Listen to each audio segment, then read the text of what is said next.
Good day everyone. So our group will be discussing the assessment for learners with exceptional needs. Along with me is for our chosen students, we decided to have grade 10, quarter 1, week 3 for content standard. We have pakikipagdialogo gamit ang social media o iba pa sa pagkikipag-ugnayan sa kapwa. For performance standard na isasagawa ng mga mag-aaral ang mga wastong paraan ng pakikipagdialogo gamit ang social media o iba pang ugnayan sa kapwa. For learning competency, we have the overall competency, nakakapagsanay ng pagiging mapagpasensya sa pamamagitan ng pagtitimbang-timbang ng katotohanan ng mga impormasyon o detalye na nakapaloob sa pakikipag-ugnayan sa kapwa bago gumawa ng pagkapasya o hakbang. So for cognitive competency, nakakakilala ng mga wastong paraan ng pakikipagdialogo gamit ang social media o iba pang ugnayan sa kapwa. For behavior, na ipapaliwanag na ang pakikipagdialogo gamit ang social media o iba pa ugnayan sa kapwa ay nakakaugat sa pagpapahalaga sa different assessment or kind of assessment. Let us first describe what is exceptional disabilities. Students with disabilities have been strengthening, and for the last requiring diverse assessment accommodation na ilalapat ang mga students will handle tupod sa dialogo gamit ang social media to understand ugnayan sa kapwa. Realistic, so ang learning and educational independent kung anong assessment ang gagamitin according to the special education law or IDEA. Upang ito ay, there are 13 recognized disability categories including autism, deafness, intellectual disability, and specific learning disabilities. Teacher must be aware of these disabilities to adopt their assessment practices appropriately for students receiving special education services. So, exceptional disabilities students needs extra effort, extra understanding, so that also here you can see the principles of giving assessment, so that for the assessment is principles and rules and from the capable of to their James H. Mac and also entitled classroom assessment, principles and practices that enhance students' learning, encourage motivation, because we have the ability of students to follow, so that while students can comply for student assessment and to adapt portfolio requirements to match what student can achieve and include reflection on their progress and responsibility for success. To enhance the reliability and validity of portfolio evaluation, employ multiple measures of the same skills, involve various assessors independently, and compare results with traditional assessment method, such as standardized tests or direct observation. This approach creates a timeline showing how you use your social media platform and highlight your achievement. The scholar and image to enhance portfolio and add personal features or graphic related to your portfolio. So ensure your timeline is clear and well organized to showcase your design skills. So this has 4 pages. So the page number 1 is about Facebook. This is where they can attach a picture and write a caption and include their name. Page number 2 is Instagram. Also attach a photo and design the remaining elements of the portfolio. And the page number 3 is YouTube. They can illustrate or paste an image of their favorite YouTuber. And page number 4, Twitter, is write a brief reflection of our section. And page number 4 is Twitter, write a brief reflection or their learnings in this topic. So this assessment can assess student creativity and critical thinking skills on how they will design their own social media timeline, even though they don't have actual Facebook or Instagram. It's just, and if they have a Facebook or Instagram, how they will design or how will they post on social media. Progress and capabilities to ensure this assessment are reliable and valid. It is important to adapt portfolio requirements for students with exceptional needs can achieve multiple choice questions reflection on their progress and have them circle the correct answer directly on the test rather than transferring it elsewhere. Arrange options vertically and limit them to 4 to avoid confusion. Use simple language and avoid complex wording to ensure that focus in content knowledge. The issue with the original question are the question is slightly complex, especially for those students with lower reading comprehension. Simplifying the language will make it easier to understand. The assessment also lack of direction. There is no clear instruction for students to choose the best option. Third is inconsistent language. The option vary formality and tone. They should be more consistent. Instruction, some options are clear and circle the correct more specific. For example, and fourth, what is the best way to use social media? Will improve clarity and consistency. Online games. Letter B, use TikTok. Letter C, stay online all day. Letter D, set a specific time for using social media. As you can see, I circle letter D since that's the answer. Okay, let's revise the bad item. So, you hear that the classes might start in August, but you're not sure if it's true. What would you do to find out? Letter A, find reliable information online. Letter B, as parent or guardian. Letter C, as a friend who doesn't go to your school. Or letter D, just random posts on social media.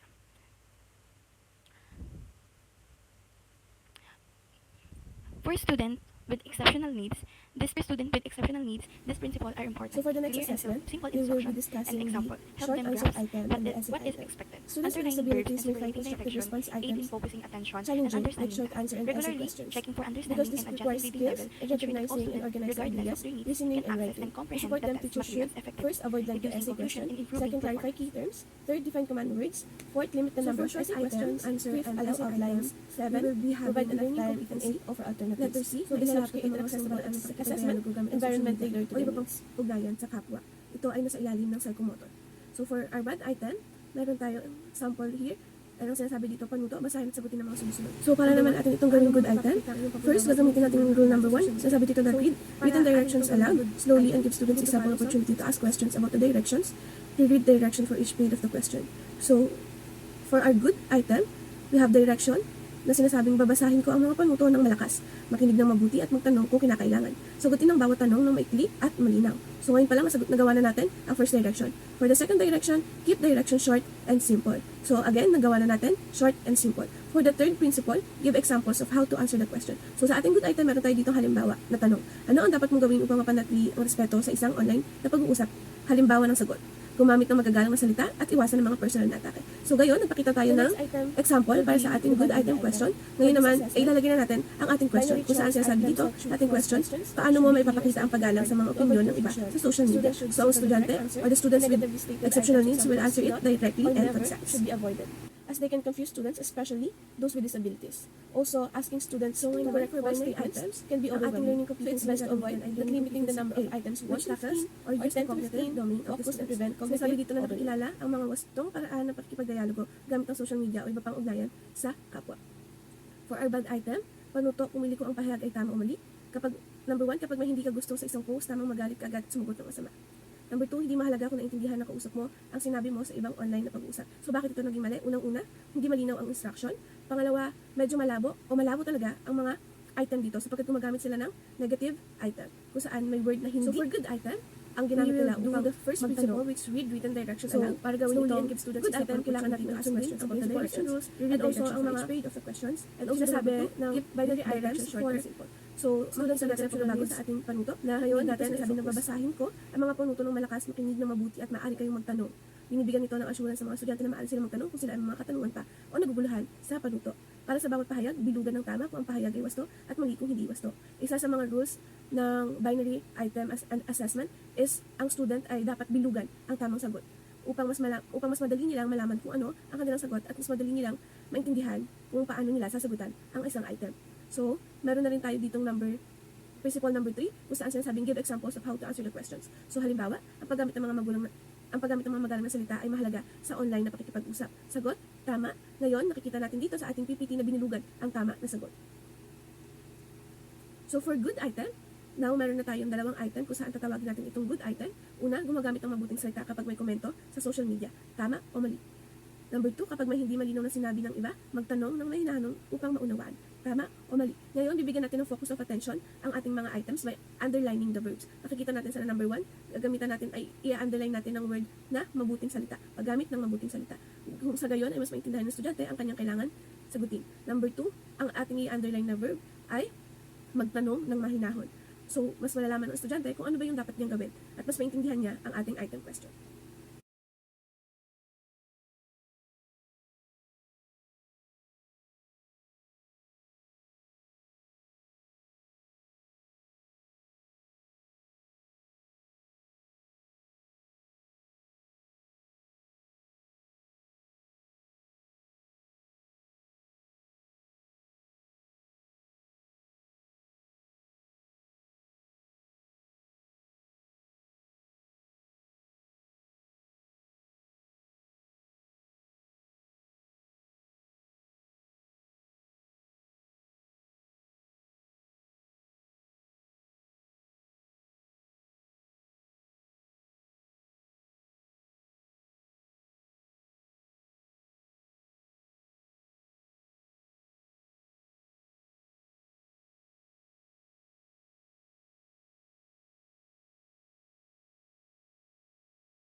So now let's proceed with the completion item. Completion item is a type of test or assessment that requires the students to fill the missing part. And then the student is expected to provide the correct answer with factual information, reading the sentence, or understanding the specific concepts. So I'm gonna show you first the bad item and then the good item to show how the process of completion item makes it a good item. So number 1, ito ang mga principles and rules sa paggawa ng completion item. Number 1, read written directions loud, slowly, and give students a sample opportunity to ask questions about the directions. So sa panuto pa lang, malalaman natin na hindi na maintindihan ng estudyante dahil ito ay may kulang sa impormasyon o kulang sa content. Pangalawa, keep directions short and simple. Masasabi natin na maikli ang ating panuto, ngunit kulang pa ito sa karagdagang impormasyon para mas lalong maintindihan ng estudyante ang gagawin sa completion item. Number 3, give examples of how to answer your questions.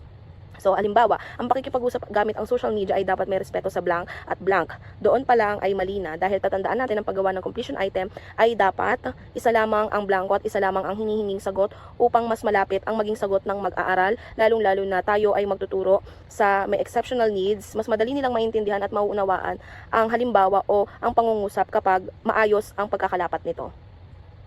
So, ngayon, sa good item na tayo, basahin natin ang panuto.